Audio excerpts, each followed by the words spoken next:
நான் பேசுறதை விட காசால கலைஞர் பேசுறத நான் உங்களோட பேசுவேன். அண்ணன் ஒரு கேள்வியை கேட்டார், எங்களை நிறைய பேரை கேட்பாங்க, என்னையும் வெற்றிமாறனையும் அமீரையும் அண்ணன் சத்யராஜனையும், நீங்க எல்லாம் கலைஞர்கள் எங்கடா வர்றீங்க எங்க? ஒரு அநியாயத்துக்கு எதிராக பேசுறது அரசியல் என்றால் நாங்க அரசியல் தான் பேசுவோம். இந்த போர் இருக்கு இல்லையா, போர் முடிஞ்சிடும், தலைவர்கள் எல்லாம் கை குலுக்கி கிளம்பிடுவாங்க. ஆனா உண்மை என்னன்னா, அங்க ஒரு கிழவி தன் மகனுக்காக காத்திருப்பா, ஒரு பெண் தன் புருஷனுக்காக காத்திருப்பா, குழந்தைங்க அவங்க அப்பாவுக்காக காத்திருப்பாங்க.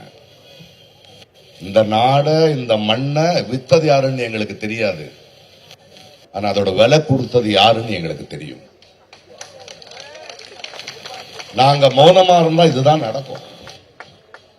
இதே ஏன் பேசுறீங்க கலைஞர்கள் கேட்கிறாங்கல்ல, அவங்களுக்கு ஒரு பதில் இருக்காரு. அங்கேயும் அங்கதான் சொல்றான் ஒருத்தன் கவிஞன், என் கவிதையில் அரசியல் வேண்டாம் என்றால் எனக்கு பறவைகளின் சத்தம் கேட்க வேண்டும், பறவைகளின் சத்தம் கேட்க வேண்டும் என்றால் யுத்த விமானங்களின் சத்தம் அடங்க வேண்டும்.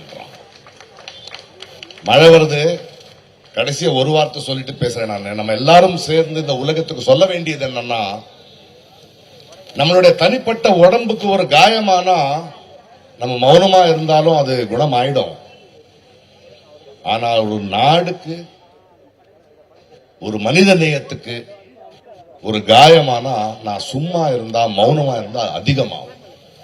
அதனால சாகிறதுக்கு முன்னாடி சாகக்கூடாது, போராடுவோம். இந்த குரல் நிக்கும்.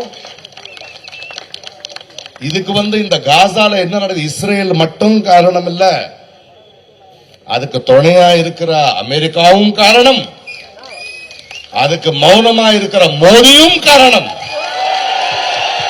அதை எதிர்த்து பேசாத ஒவ்வொரு மனிதனும் காரணம். நன்றி, வணக்கம்.